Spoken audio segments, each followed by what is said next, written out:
When a man is cast out, ignored, betrayed, unseen, his first instinct is to crawl back toward warmth. But fire chosen too quickly burns him to ash. Exile is not punishment. It is the furnace where steel is tempered. Every great wolf first knew the cold bite of abandonment.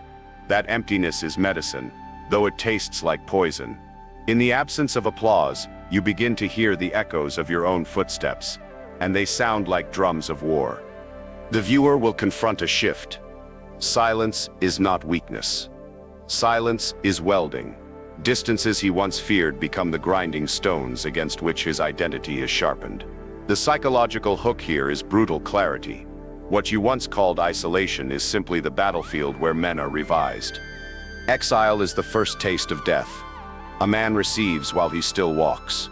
It is the silence after betrayal, the empty chair at the fire where laughter once lived, the heavy weight of footsteps echoing in a room that no longer recognizes you. And in that silence, most men break. They run back. They beg for acceptance. They kneel before familiar warmth even when it burns them raw. But you are not most men. You were thrown into exile so that you might understand what you are made of when no one is watching. Exile strips you down to the skeleton of your soul. It rips away applause. It dissolves soft comfort. It leaves you with nothing but your breath and your rage. And there in that void, something begins to shift. Steel is never born polished. It is dragged through fire, hammered under fists, drowned in cold water, until even its screams are silenced. That is what exile does to the spirit of a man. It hammers him until the shape of a weapon begins to emerge. Do you feel it? The numbness that creeps into your chest? The endless hours where silence becomes louder than any enemy? That numbness is not weakness. It is surgery. It is the skin being cut open so that something harder, sharper, more enduring can be grafted into its place. You must let exile do its work. To flee back to comfort is to flee before the blade has been sharpened. True transformation rides on the back of loneliness. Every wolf you admire has a story you will never hear told by fireside cowards. Each one has known starvation so brutal. He tasted his own blood in the snow. Each one has howled into empty fields with no answer, clawed at frozen earth for scraps until even desperation felt too heavy to carry. That silence, that hunger, is why his eyes glow with cruelty and patience. And you, cast aside, misunderstood, ignored, are already on the path he once walked. Do not mistake absence for defeat. When they turn their backs, when they no longer include your name in their stories, they believe they've buried you. But every burial is just planting for those who know how to rise in shadows. Exile is the soil. You are the seed. What grows will not be the boy they abandoned. It will be something they can no longer name without shaking. The battlefield of exile is invisible. It is not marked with soldiers or banners. It happens in your head, every hour. One part of you whispers, "Go back, beg, surrender." The other part whispers, "Stay still, sharpen, endure." If you listen long enough, one of these voices will die. The question is, which one? Endurance here is your weapon. You must outlast. There is no other rule. He who surrenders early returns as a beggar. He who stays silent, who lets the storms pass while he does not move, becomes the rock against which others break. Look at your scars. They are not evidence of loss. They are inscriptions of survival. Every scar says, "I remained when others fled." Have you ever noticed how time changes memory? In the beginning, when you vanish, they laugh, they mock, they say you're nothing. But time works against them. Weeks stretch the silence. Doubts curl into their gut. By the time months pass, your absence is heavier than your presence ever was. And when years bleed into years, you are no longer forgotten. You are myth. Exile, endured long enough, transforms you into a ghost that stalks their sleep. That is the real furnace. Understand this. Comfort was never going to forge you. Comfort fills men with softness, hollows their bones, makes their eyes cloudy. Only exile puts the blade to the fire. Only exile delivers you into manhood, sharpened, polished, dangerous. Think of all you've lost. Friends who betrayed, family who dismissed, love that died. Good. Let those ashes bury the weaker version of you. Let winter consume him. Only what survives the snow deserves to stand before the throne. When the pain cuts, remember this truth. The pain is proof that fire is working. No weapon screams with joy while it is being forged. It screams because the hammer will not stop striking until something indestructible remains. So hold the silence. Taste the cold. Let the numbness bury itself in your veins until it becomes second skin. Do not seek the fire of approval. Do not beg for recognition. Sit in exile. Endure it. Let every hour bleed you into something harder. This is not punishment. This is purification. And one day, when you return from the furnace, you will not look like the man they once ignored. You will carry the weight of storms in your presence. You will not chase. You will be chased. You will not knock. Doors will open out of fear, and those same mouths that once mocked your silence will tremble at it. Exile is not your end. Exile is the foundry where future kings are smelted. And if you survive it, you will understand a singular truth that cannot be unlearned. You were never abandoned. You were being built. There is a throne only a few ever learned to sit upon. It is not carved from marble. It is not lifted by the cheers of crowds. It does not glitter in the open. This throne is woven from silence, from the spaces you leave behind, from the absence that burns heavier than your presence ever could. Power reveals itself not in endless activity, but in the refusal to chase. Every man learns young the hunger to be seen, to be chosen, to be praised. And every man wastes himself swinging like a sword in every direction, hoping the world will finally recognize the shine of his blade. But the throne of absence is built differently. It demands no noise. It demands restraint. It is the art of withholding. It is the understanding that presence, overused, makes you cheap, and absence, carefully layered, deliberately sharpened, makes you irreplaceable. Do you understand what your silence plants in their minds? It whispers questions they cannot answer. Why has he not returned? Why does he not seek me? Who else now commands his gaze? You do not send them explanations. You do not satisfy their hunger. You let their imagination do the work. And imagination is always more vicious than reality. That is the throne you sit upon, not demanding their obsession, but birthing it in the hollows you leave. Absence is not weakness. Absence is a weapon. It bends the mind, because it multiplies uncertainty. The one who is always available becomes background noise, but the one who vanishes grows larger in memory than in flesh. Kings understood this. Generals too. They would withdraw from the field, not because they feared the battle, but to let the enemy rot in restlessness. It is the same in life. You retreat not in defeat, but in design. And when you return, the silence behind you makes your shadow longer than the tallest banners. Yet most men cannot endure this. They cannot tolerate the unease of being forgotten for a while. They run. There comes a point in every man's life when he must decide if he will beg or endure. Most men choose the first. They beg for attention, beg for validation, beg for a seat at fires where no true warmth exists. They stretch out their hands toward people who never intended to feed them, starving themselves in the process. But there is another path, quieter, lonelier, far more brutal. It is the way of the wolf, and wolves do not beg. They starve before they kneel. You can see this in your own reflection. How many times have you explained yourself?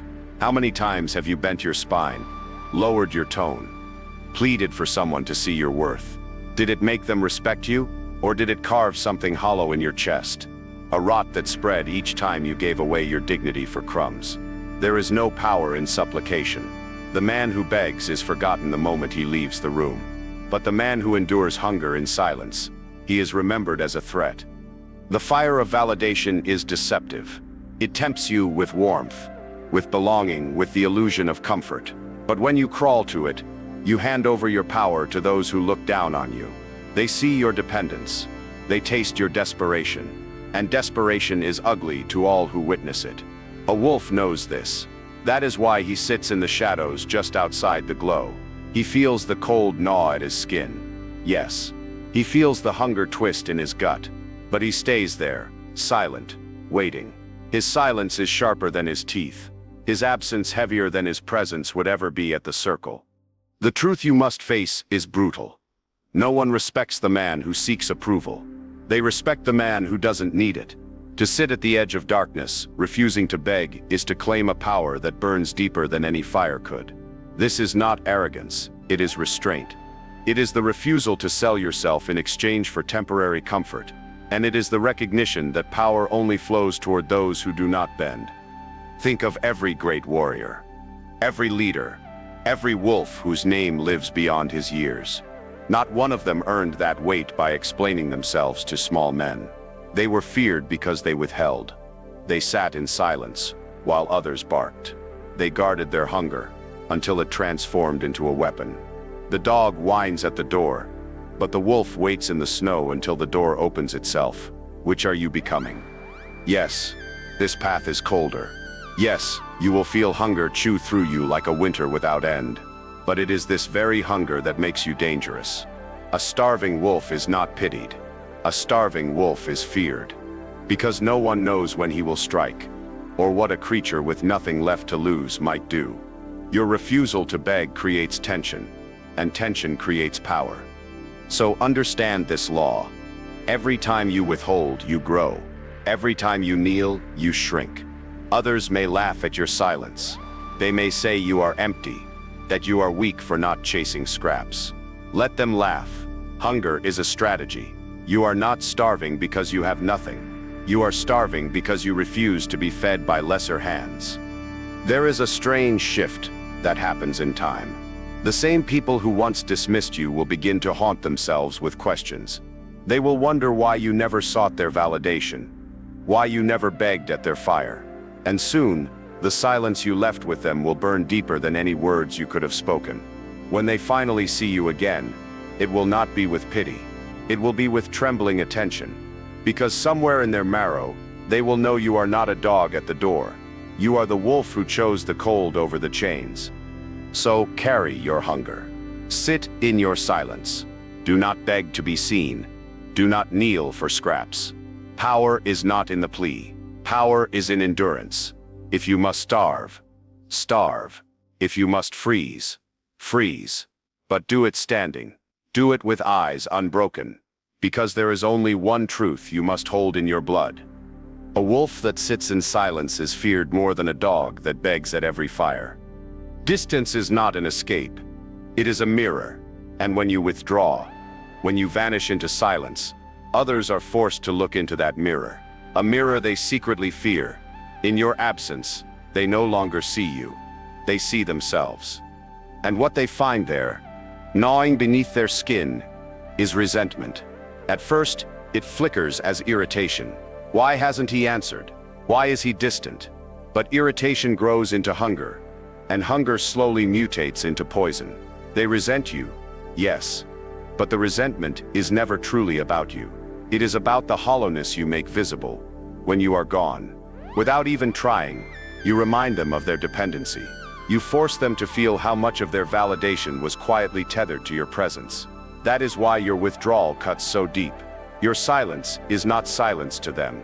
It is a dagger pressed into their reflection. But understand this. Resentment is not weakness if you learn how to endure it. Resentment is obsession's first shadow. The two are bound by the same cage, different faces of the same hunger. If you refuse to break the silence, if you never return to soothe their cracks, the resentment deepens. It festers. And yet, beneath that corrosion, something darker forms. Fixation. They try to bury you with anger, but in the grave they dig, it is their own thoughts that become trapped with you. The world will tell you that silence is kindness, that you owe explanations, that you must soften your distance so no one feels wounded. This is a lie told by those who worship weakness. Every explanation is food for dependency. Every justification feeds the sickness. But one withheld word, one message never sent, one appearance never made, carries more weight than 1,000 speeches. Silence forces them to grapple with the mirror. And in that mirror, their resentment begins to coil like smoke inside a sealed room. Do you see the shift? At first, they called you insignificant. Then, when you pulled back, they mocked your absence. Soon, mockery became gossip. Gossip hardened into bitterness, and bitterness twisted into questions they could not silence. Why can't I forget him? Why does the emptiness sting so much? Why can't I stop circling the thought of him? Resentment sharpens the very edges of the cage they built for themselves. They shake the bars and hate you for holding the key. But it was their need that forged the prison, not your silence. This is the danger of distance. It draws out truths people cannot endure. It reveals the cracks in their pride, the dependency in their affection, the fragility in their strength. And when they confront these fractures, they bleed, and they blame you for being the blade. But you never cut them. They simply wounded themselves on your absence. The strategist knows this. He knows resentment to be a fuel, not a threat. Let them curse. Let them ache. Let them twist in their own thoughts until your shadow is burned into every mirror they pass. The more they claim to despise you, the more they prove your hold. For hate is just obsession infected with shame. Still, there is a warning buried here. The blade you wield is double-edged. If you cut with absence too shallow, they may forget you. But if you cut with silence too deep, they may collapse into ruin, not reverence. Precision is everything. A true strategist does not wield silence recklessly. He sharpens it like a knife, striking at the exact depth where resentment and desire become indistinguishable. Imagine a single message, unsent. Imagine an appearance deliberately withheld. Imagine the distance that grows when you choose opacity instead of explanation. These are not accidents. They are tactics. Each silence is a seed. Each withdrawal is a storm. And each storm leaves behind a field where nothing grows except thoughts of you. Listen carefully. Resentment is not the end. It is the middle. The beginning was comfort. The illusion that they owned your presence. Your distance destroyed that illusion. Then came resentment, the backlash, the bitterness. Endure through that fire, and obsession will be born on the other side. For in their hate, they carry your name more deeply than in their love. Hatred demands remembrance. Bitterness cannot forget. So let them stare into the mirror. Let them let them curse your silence, while dreaming of your return. You do not beg at the fire. You become the flame they cannot reach. The resentment lingers, yes, but behind its teeth waits the hunger that never dies. And that hunger has only one source: you. Power does not come draped in warmth. It does not arrive with banners or celebration. Real power is frostbitten. It is lonely. It demands you outlast the hunger that destroys lesser men. The true crown is not golden but cold, and only those who survive winters within themselves will ever wear it. Most men cannot. They collapse in silence. They beg for the fire. They cling desperately to faces around them, to echoes of comfort, to voices that pretend to soothe. They do not see the trap, that in their rushing back toward the warmth, they chain themselves. They cheapen themselves. They lose all weight in the eyes that watch. But the man who does not break in the cold, he becomes something else. He becomes the storm others measure themselves against. The cold crown rests on the head of the man who refused to return, who endured the night instead of crawling back to the light.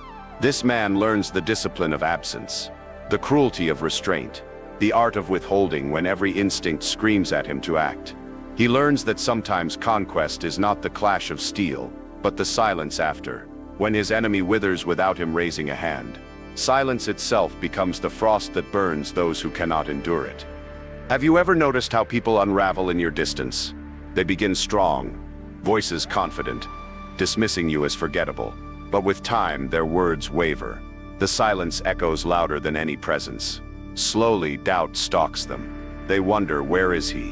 Why does he not return? Why does his shadow linger, yet his face withdraw? Absence carves itself into their ribs. They choke on the chill you leave behind, and the longer you hold it, the heavier you become in their world. That is the law the cold crown teaches. The memory of what is scarce is sharper than the taste of what is abundant. Most men walk into a room and flood it with noise, with desperation, with endless wanting. They are remembered briefly, like sparks that shine and vanish. But the one who denies, who withholds, whose silence roars louder than words, becomes unforgettable. Scarcity, distance, discipline. These are the threads that weave the crown. Silence is armor. It protects you from the claws of dependency. Nobody can use against you what you do not offer. Nobody can twist words you did not say. Nobody can degrade the presence you never allowed freely. Most beg to be seen, and in their begging, they turn fragile. But the man who does not need to be seen, who carries his fire in secret, he becomes untouchable, like ice that cannot be grasped without burning the hand. Does it feel cold, this path? Of course. But what is coldness, if not proof of survival? Winter crowns the trees that refuse to break under snow. Winter tests the wolf to see if it will last beyond hunger. Winter bends cities, men, nations, and those who kneel before it perish. Only those who endure can stand on the other side and call themselves forged. The cold crown is not a symbol of warmth won. It is proof of hunger endured. You are not meant to be everyone's flame. You are meant to be the frost they whisper of, the one who could not be broken, who refused to kneel. Let others choke on their chatter. Let them scream for validation. Let them waste their bones on endless applause. You wear silence as regalia. You wear distance as throne. The crown you seek cannot be given. It must be taken by the man who outlasts. The man who does not surrender to the gnawing ache of exile. The man who weaponizes scarcity until it shapes an aura around him he does not need to announce. He simply enters a room, and the silence he carried like a cloak shifts the air itself. This is not performance. This is not noise. This is the weight of someone who survived his own emptiness and returned carrying winter in his blood. Remember this: they only obsess over what they cannot control. The gold crown, the loud man, the ever-visible, these fade.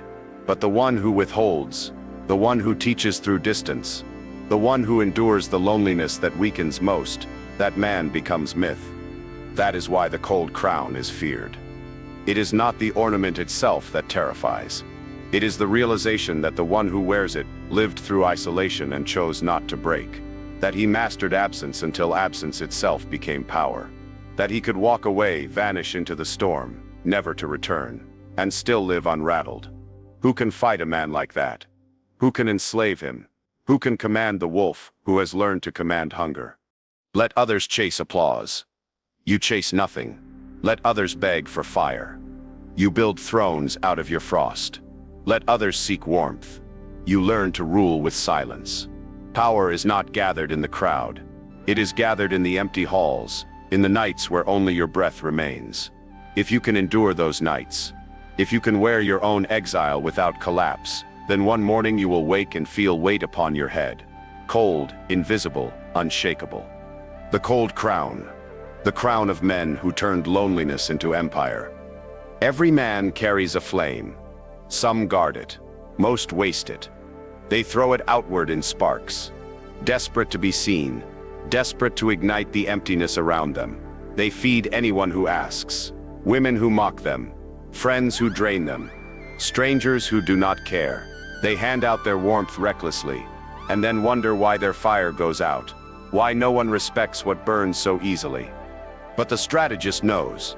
He feeds his fire differently. Quietly. Alone. He locks it deep within the furnace of his ribcage, adding only the wood he chooses. He does not waste embers, proving himself. He does not spread flame just to be noticed. He lets others feel the heat of the distance, but he never allows them to touch the fire itself. Do you understand what this restraint does to human desire? Everything forbidden becomes divine. Everything ungraspable grows in power. Show them pieces, not the whole. A single spark is worth more than the bonfire of a man who burns for everyone. When they cannot touch what you guard, their hunger spirals into fixation. This is not cruelty.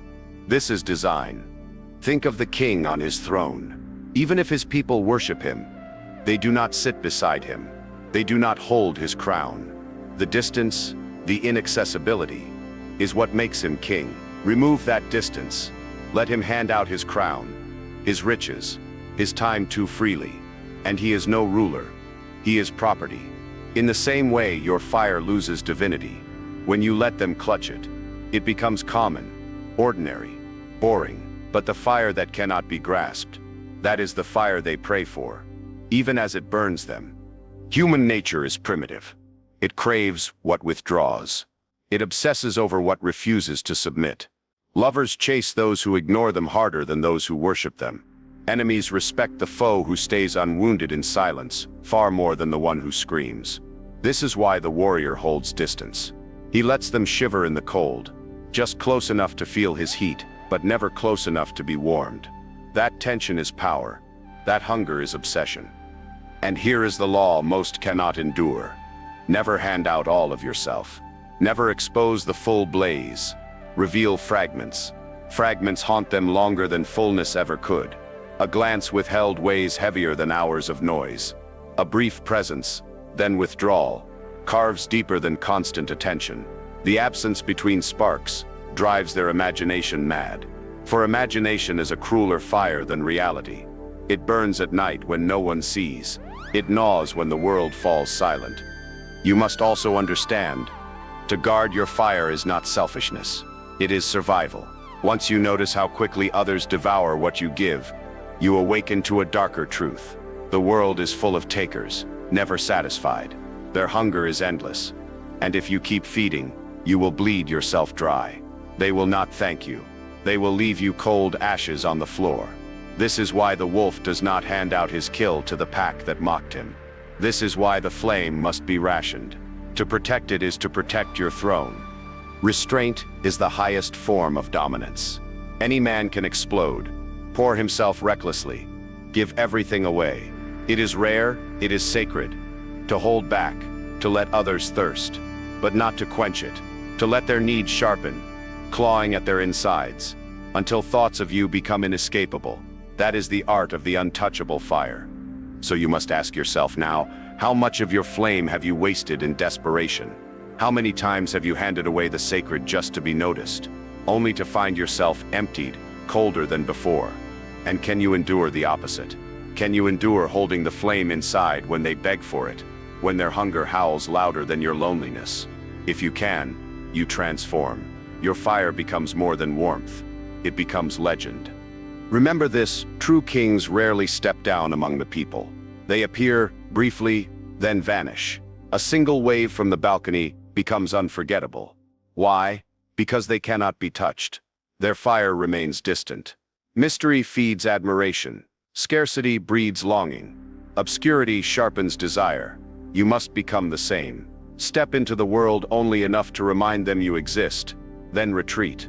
Let silence swallow you. Their hunger will do the rest. Do not fear their accusations. They will call you prideful, arrogant, selfish. Let them speak. Words are wind. What their mouths curse, their minds worship. For in every complaint lies proof of need. In every resentment lies proof of longing. Whether they call you cruel or distant, one truth remains unbroken. They cannot stop circling you. If you wish for obsession, never hand yourself over freely. Guard your fire. Let them approach the heat, but never touch the flame. They will curse you with their mouths and worship you in their silence. They will hate you, love you, fear you, crave you, but they will never forget you. That is the cost of the fire they cannot touch, and that is its power. To disappear is to declare war without lifting a sword. Most men cannot comprehend this. They think disappearance is retreat. They mistake silence for surrender. But the strategist knows. He withdraws not in weakness, but in design. Each vanishing is a strike. Each absence is an ambush laid in the nervous system of those who once felt certain. When you vanish, you do not erase yourself. You multiply yourself. Memory begins to gnaw at them. The questions creep. Where has he gone? Did he find someone greater? Did he forget me? Why is the silence heavier than his presence ever was? They invent answers you never give. And imagination, once ignited, is a crueler poison than truth. For truth ends the hunger. Imagination feeds it until madness becomes inevitable. That is how the strategist wages war. Not with presence, but with absence that lingers. He lets the silence rot the certainty of others, until even the strongest begin to hear your ghost in their thoughts. Every empty space whispers your name. Every quiet night becomes a battlefield they cannot escape. The body can flee an enemy of flesh. It cannot flee an enemy of the mind. Most men ruin this power by trying to explain. They cannot endure being misunderstood. They cannot bear the resentment their silence creates. So they return too soon. They justify. They crawl back to the noise. And in that moment, their crown crumbles. The disappearance was unfinished. The spell broken. They surrender the battlefield they almost owned, just to satisfy their craving for quick reassurance. Weakness disguised as kindness. But you must learn to endure the unease, to vanish long enough that your absence becomes architecture in their minds, to bury hesitation under iron restraint. Every urge to return early is weakness pulling at your ribs. You must hold the silence until it shapes their reality. That is the difference between a recluse and a strategist. One vanishes to escape, the other vanishes to control. Think of the ghosts that live in your own veins. People long gone who you cannot stop remembering. They disappeared, but their absence cuts sharper than the presence of any who remain. You replay moments, decode silences, drown in imagination. Their absence is a curse resting on you, weighted with questions you will never answer. You see now the power of disappearance. It outlives flesh. It becomes legend. Understand, this obsession is not born in noise. It is born in unfinished stories. When you cut the thread abruptly, when you vanish mid-sentence, you turn a life into an unsolvable riddle. They are left to complete it themselves. But there is no completion. That is what haunts them. That is why you live inside them long after you are gone. The mind cannot bury what it cannot close. The law is simple. Appear briefly. Vanish deeply. Each cycle expands your shadow. At first they doubt you, then they curse you. Finally, they cannot stop circling the hollow you left behind. When you return, your re-entry is not casual. It is seismic, because the silence gave birth to weight, and they will treat your presence like water to a man dying of thirst. One sip, then withdraw again. Let their starvation grow. This is how obsession is carved. Not in constant supply, not in desperate visibility, but in vanishing that writes your name in fire across their memory. A strategist does not knock down every wall. He disappears until the walls collapse themselves. He does not shout to be heard. He leaves silence so heavy that their own voices break beneath it. Yes, they will hate you for this. They will call you manipulative, cold, inhuman. Let them. Every desperate word is proof of your weight. Do not answer. Do not defend. Strategy does not explain itself to the wounded. You owe them nothing. The silence is the answer. The silence is the blow. To disappear is to haunt. To haunt is to rule. And to rule is never to be forgotten. Ask yourself now, do you have the discipline to vanish when they demand your presence most? Can you cut your voice, your touch, your light, while their hunger claws wild at you? Can you endure your own loneliness long enough to weaponize theirs? This is not retreat. This is patience sharpened into dominance. It is the hardest law to obey, because it feels like loss, but it is the only law that crowns you with control. Remember this final truth. The loudest presence disappears the fastest in memory. The deepest absence lives forever.